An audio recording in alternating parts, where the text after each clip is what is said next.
ধোঁয়া ওঠা গরম ভাতের সাথে যদি এরকম একটা ভর্তার রেসিপি থাকে তাহলে আর কিচ্ছু লাগবে না বন্ধুরা। শুধুমাত্র এটা দিয়ে ভাত খাওয়া হয়ে যাবে, সব কিছু ফেল এই ভর্তার সাথে। আসসালামু আলাইকুম বন্ধুরা, কেমন আছেন?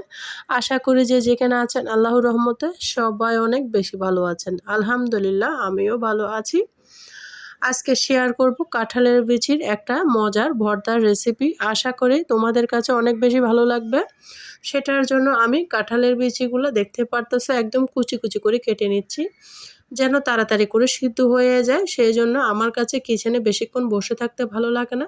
তাই আমি সবসময় সবজি যে কোনো কিছু ছোটো ছোটো করে কাট দিয়ে থাকি, যেন তাড়াতাড়ি সিদ্ধ হয়ে যায়। তোমাদের হাতে যদি বেশি টাইম থাকে তাহলে আস্ত করে সিদ্ধ করে নেবে, কোনো সমস্যা হবে না। আর বন্ধুরা একটা লাইক দিয়ে সম্পূর্ণ ভিডিও দেখার অনুরোধ রইল। ভিডিওটা স্কিপ করবা না, স্কিপ করলে বুঝতেই পারবে না আমি কিভাবে এই মজার ভর্তার রেসিপিটা বানিয়েছি। আর এই ভর্তাটা বানাবো অল্প একটু চিকেন আর অল্প একটু কাঁঠালের বিচি দিয়েছে, এত মজার ভর্তা হয় আমার রেসিপি না দেখলে বিশ্বাস করতে পারবে না বন্ধুরা। তাই সম্পূর্ণ ভিডিও দেখতে থাকো। দেখো বন্ধুরা, কাঁঠালের বিচিগুলো আমি সমস্ত ছোট ছোট করে কাট দিয়ে নিয়েছি, দেখতে পারতেছো আমার কাটা হয়ে গিয়েছে। আমি একটা বাটির মধ্যে এই কাঁঠালের বিচিগুলোকে উঠিয়ে নিব। উঠিয়ে বন্ধুরা সুন্দর করে কিন্তু পানি পাল্টিয়ে পাল্টিয়ে এই কাঁঠালের বিচিগুলোকে ধুতে হবে, কারণ কাঁঠালের বিচির মধ্যে অনেক কষ থাকে। তাই পরিষ্কার করে ধুয়ে নিতে হবে। কষ থাকলে কিন্তু কাঁঠালের বিচিগুলো সিদ্ধ হতে চায় না। তাই অবশ্যই ভালো মতো সিদ্ধ কষলিয়ে কষলিয়ে ধুয়ে নিতে হবে। দেখো স্বচ্ছ পানি বের হয়ে গিয়েছে, কতটা পিওর হয়েছে। আর আমি লাল আবরণটা সহ বানাবো, এটাতে অনেক প্রোটিন থাকে, তাই এটা সহ বানিয়ে নিচ্ছি। তোমরা যদি এটা খেতে না চাও তাহলে আবরণটা ফেলে দিতে পারো, তাহলেও সমস্যা নেই, খেলেও সমস্যা নেই, ফেলে দিলেও সমস্যা নেই। দেখো বন্ধুরা, সেটার জন্য আমি এই পর্যায়ে একদম কিচেনে চলে এসেছি তোমাদের সাথে নিয়ে। এখানে আমি একটা পাতিল বসিয়ে দিয়েছি, আগে থেকে পানি দিয়ে দিয়েছি অল্প একটু হলুদের গুঁড়া, দিয়ে দিয়েছি কাঁঠালের বিচিগুলো। হলুদের গুঁড়া দেওয়ার কারণ হচ্ছে হলুদের কাঁঠালের বিচির কালারটা অনেক সময় সিদ্ধ করলে কালচে হয়ে যায়, সেই জন্য হলুদটা দিলে সুন্দর থাকবে। আর দিয়ে দিয়েছি একটু স্বাদ মতো লবণ। লবণটা দিলে কাঁঠালের বিচিগুলো তাড়াতাড়ি সিদ্ধ হয়ে যাবে। এদিকে আমি কাঁঠালের বিচিটা সিদ্ধ করতে করতে আমি নিয়ে নিয়েছি এক পিস চিকেন। দেখো মাত্র শুধুমাত্র এক পিস চিকেন দিয়ে আজকের এই মজার ভর্তাটা বানাবো। এতটা মজা হয়েছিল বন্ধুরা, খাওয়ার পরে তোমাদের সাথে ভয়েস ওভারটা করতেছি। আসলে সত্যি তোমরা না বানালে বুঝতে পারবে না এর কাঁঠালের বিচির টেস্টটা যে কত মজা। আমার 3 বছরের বাচ্চা সব খেয়েছে, অনেক ভালো লেগেছিল। তো এত মজা করে বানিয়েছে। আসলে আমি যখন ভয়েস ওভার করতেছি আমার আবারও খেতে ইচ্ছে করতেছে, তো আবার বানাবো, আবার খাবো। তো আজকের ভিডিওটা তোমাদের সাথে শেয়ার করতেছি, আশা করি তোমাদের অনেক ভালো লাগবে। কাঁঠালের সিজন এখন, আমাদের সবার বাসায় কিন্তু কম বেশি কাঁঠালের বিচি আছে, আর আমরা কাঁঠাল বিচি ফেলে দিই। আজকে থেকে আর কাঁঠাল বিচি ফেলবেন না, এভাবে সুন্দর করে রাখবেন। চিকেনটাকে আমি কেটে সুন্দর মতো একটা প্লেটে উঠিয়ে নিয়েছি, তারপর একটা পেঁয়াজকে কুচি কুচি করে কেটে নিচ্ছি। পেঁয়াজটা একদম কুচি কুচি করে কেটে নিচ্ছি। আমি বড় সাইজের একটা পেঁয়াজ দিয়েছি। ভর্তার মধ্যে কিন্তু পেঁয়াজটা হচ্ছে ইম্পর্টেন্ট, পেঁয়াজটা যত বেশি দিব ভর্তার টেস্টটা দ্বিগুণ বেড়ে যাবে। দেখো বন্ধুরা, যেহেতু আমার অল্প উপকরণ তাই আমি বড় সাইজের একটা পেঁয়াজ দিয়েছি। তোমরা যদি আরও বেশি করে নাও তাহলে আরও বেশি করে পেঁয়াজ দেবো। বন্ধুরা, চারিদিক থেকে অনেক শব্দ আসতেছে, অনেক কষ্ট করে ভয়েস দিচ্ছি। সে সকাল থেকে শুধু আওয়াজ হচ্ছে, তাই আজকে ভয়েসটা দিয়ে দিচ্ছি। তোমরা কিছু মনে করো না, সবাই মানিয়ে নিবা। দেখো আমার পেঁয়াজ রসুনটা চিকেনটা কেটে নিয়ে আমি আবারও কিচেনে চলে এসেছি। কাঁঠালের বিচিগুলো দেখো প্রায় 50% মতো সিদ্ধ হয়ে গিয়েছে। এখন এই কাঁঠালের বিচিটা আমি অপর চুলার মধ্যে দিয়ে এই চুলার মধ্যে অন্য প্রসেসগুলো আমি করে নিব। এখানে আমি দিয়ে দিয়েছি শুকনা মরিচ, 4টা দিয়েছি। এই মরিচগুলো ভীষণ ঝাল, তাই মরিচটা আমি আমার পরিমাণ মতো দিয়েছি। তোমরা যদি আরও বেশি ঝাল খাও তাহলে আরও বেশি করে দিতে পারো। এটা কারেন্ট মরিচ, অনেক ঝাল, যারা ঝাল খুঁট তাদের জন্য বলতে পারো এরকম মরিচ দিয়ে ভর্তা বানালে একদম খেতে অমৃতর মতো লাগবে। আর বন্ধুরা, আমার চ্যানেলে যদি নতুন বন্ধু হয়ে থাকো প্লিজ বন্ধুরা আমাকে ভালোবেসে আমার চ্যানেলটাকে সাবস্ক্রাইব করে দেবার অনুরোধ রইল। পাশে থাকা বেল বাটনটি অন করে দাও, যেন আমি ভিডিও দেওয়ার সাথে সাথে নোটিফিকেশনটা তোমাদের মাঝে পৌঁছে যায়। সবাইকে অসংখ্য ধন্যবাদ। দেখো বন্ধুরা, শুকনো মরিচগুলো আমার ভাজা হয়ে গেছে। এই পর্যায়ে আমি উঠিয়ে নিচ্ছি। খুব সুন্দর করে ভাজা হয়ে গেছে, একদম ভিতরের বেশি সহ যেন সিদ্ধ হয়ে যায় এভাবে ভেজে নিতে হবে। এই পর্যায়ে আমি পেঁয়াজ গুলাকে সুন্দর করে ভেজে নিচ্ছি, আর রসুনগুলোও দিয়ে দিব সাথে। দেখো বন্ধুরা, কুচি কুচি করে রসুন সহ একসাথে ভেজে নিয়েছি। হাতের কাছে থাকা উপকরণ দিয়ে যে মজা এই চিকেন ভর্তা হয় বুঝতেই পারবা না। তোমরা আমার রেসিপি ফলো করে বানাবে বন্ধুরা, একদম পোলাওয়ের সাথে গরম ভাতের সাথে কিন্তু জমে যাবে। এই ভর্তাটা কিন্তু পোলাও দিয়েও খেতে চমৎকার লাগে। পেঁয়াজটাকে আমি একদম বেরেস্তার কালার করে ভেজে নেব, তাহলে ভর্তাটা একটা সুন্দর ফ্লেভার আসবে, খেতেও অমৃতর মতো লাগবে।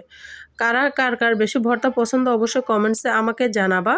দেখো বন্ধুরা, পেঁয়াজ আর রসুনকে আমি একদম লাল লাল করে ভেজে নিয়েছি, বেরেস্তার কালার করে নিয়েছি। এই পর্যায়ে আমি উঠিয়ে নিয়েছি। খুবই মজা হয়েছিল বন্ধুরা, তোমরা এভাবে একবার হলেও বানিয়ে নিবা। এখন আমি চিকেনগুলোকে দিয়ে দিলাম সরাসরি প্যানের মধ্যে।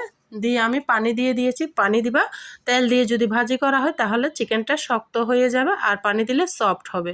অল্প একটু হলুদের গুঁড়া, অল্প একটু মরিচের গুঁড়া আর ধনিয়া জিরার গুঁড়া, এটা আমার হাতে করে নিয়েছি আমি, একটা স্পেশাল মশলা বলতে পারো।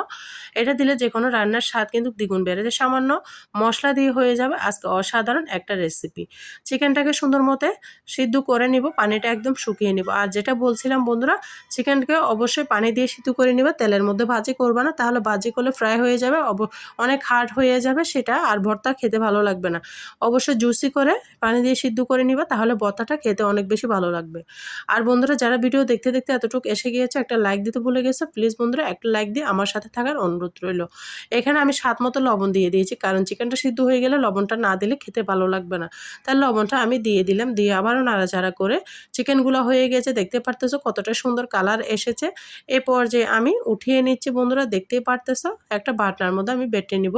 তোমরা চাইলে হাত দিয়েও কষলিয়ে ভর্তাটা বানিয়ে নিতে পারো। বাটনাটা আমি উঠিয়ে নিলাম, কতটা সুন্দর লাগতেছে, কালারটা দেখতে পারতেছো। এই চুলার মধ্যে আমি কাঁঠালের বিচিগুলো দিয়েছিলাম, সেটা সিদ্ধ হয়ে গিয়েছে। এই পর্যায়ে আমি এগুলো তেলের কড়াইয়ের মধ্যে অল্প একটু তেল ছিল, সেখানে দিয়ে একটু ভাজা ভাজা করে নিব, তাহলে খেতে বেশি ভালো লাগবে। এরকম ভাজা ভাজা করে নিলে সুন্দর একটা স্মেল আসবে, খেতে অসাধারণ লাগবে। এমনি পানি থেকে উঠিয়ে ভর্তাটা করলে পানসা পানসা লাগবে, খেতে ভালো লাগবে না।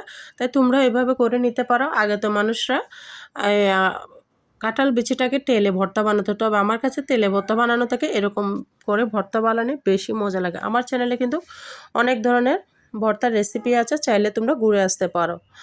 দেখো বন্ধুরা, আমি সুন্দর মতো কাঁঠালের বিচিগুলো টেলে নিয়েছি। এই পর্যায়ে এগুলোকে উঠিয়ে নিচ্ছি, সে চিকেনের সাথে একসাথে আমি বাটনার মধ্যে উঠিয়ে নিচ্ছি। আর বন্ধুরা, আমার কথার মাঝে যদি কোনো ভুল ত্রুটি হয় সবাই আমাকে ক্ষমার দৃষ্টিতে দেখো। আর দেখো বন্ধুরা, আমি উঠিয়ে নিলাম। এই পর্যায়ে আমি ভর্তাটা বানিয়ে নিব। সবার প্রথমে আমি কাঁঠালের বিচিগুলোকে পিষে নিব।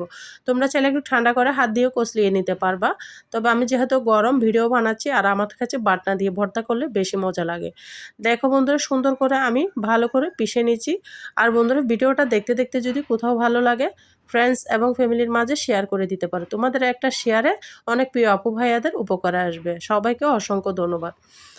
দেখো বন্ধুরা, আমি সুন্দর মতে এই চিকেনটাকে ভালো মতো মিশিয়ে নিচ্ছি। একদম পানি দিয়ে সিদ্ধ করেছি, সেই জন্য সফট হয়ে গেছে। দেখে হয়তো বুঝতে পারতেছো কতটা সফট হয়েছে, একদম মিশে গিয়েছে।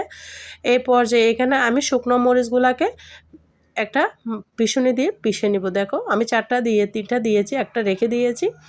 তো এভাবে ভর্তাগুলো বানালে বেশি মজা লাগে, তবে আমার বাচ্চারা তো অনেক পছন্দ করেছে। তোমাদের বাচ্চারাও খাবে। এরকম ভর্তা থাকলে যাদের রুচি থাকবে না, আমি কথা দিচ্ছি বন্ধুরা, রুচি ফিরে আসবে। যারা অসুস্থতে ভুগছেন, ভাত খেতে পারতেছেন না, তারা যদি এরকম মজার ভর্তাগুলো করে নেন, তাহলে 100তে 100 বন্ধুরা তোমাদের রুচি ফিরে আসবেই। তো এই পর্যায়ে আমি পেঁয়াজগুলোকে সুন্দর করে আবারও নিয়ে নিয়েছি। পেঁয়াজগুলোকে একদম মিহি করে আমি বেটে নিব। দেখতে পারতেছো, একটু আস্ত করে রাখবো, খাওয়ার সময় একটু দাঁতে পড়বে, খেতে ভীষণ ভালো লাগবে। তো আমি সবগুলো উপকরণ একসাথে বাটনাতে পিষে নিচ্ছি। দেখতে পারতেছো খুবই মজা লাগছিল বন্ধুরা। তো পিষনি দিয়ে পিষে নিলে ভর্তাটা হয় কি অনেক বেশি মজা লাগে। আর বাটনা মুছে যদি ভাত খাই তাহলে তো কোনো কথাই নেই, খেতেও অমৃতর মতো লাগে। তো এরকম ভর্তা থাকলে কিন্তু ভাতের চাউল কিন্তু অবশ্যই বাড়িয়ে দিবেন। আমি বলতে পারি ভর্তা দিয়ে ভাত খেলে ভাত কিন্তু শর্ট পড়বে, তাই ভাতের চাউল অবশ্যই বাড়িয়ে দিবেন। দিয়ে দিবে এখানে আমি আমের আচারের তেলটা দিয়েছি, একটু টকটক হবে, খেতে অনেক বেশি ভালো লাগবে। নিয়ে সুন্দর মতো আমি ভর্তাটাকে মেখে ঝুঁকে নিচ্ছি। তোমরা হয়তো দেখে বুঝতে পারতেছো কতটা লোভনীয় হয়েছে। অবশ্যই আমাকে ছোট্ট একটা কমেন্টসে বলবা আমার ভর্তাটা কেমন হয়েছে। আর ভিডিওটা যদি ভালো লাগে লাইক কমেন্ট শেয়ার করতে ভুলবা না। তোমরা যারা আমার সাথে ভিডিও জুড়ে এতটুকু এসে গিয়েছো, সবার জন্য মন থেকে অনেক অনেক বেশি ভালোবাসা রইল। সবাই সবার জন্য বেশি বেশি করে দোয়া করবা। আমার জন্য দোয়া করবা, আমার পরিবারের জন্য দোয়া করবা যেন এরকম নতুন নতুন রেসিপি নিয়ে তোমাদের সামনে হাজির হতে পারি। সবাই ভালো থাকবে, সুস্থ থাকবে। আমার কথার মাঝে কোনো ভুল ত্রুটি হলে ক্ষমার দৃষ্টিতে দেখো। আজকের মতো এখানেই বিদায় নিচ্ছি। যে কোনো রেসিপি ভিডিও নিয়ে আবারও চলে আসবো তোমাদের সামনে। ততক্ষণ পর্যন্ত ভালো থাকো, নিজের খেয়াল রাখো। আল্লাহ হাফেজ। আসসালামু আলাইকুম ওয়া রাহমাতুল্লাহি ওয়া বারাকাতুহু।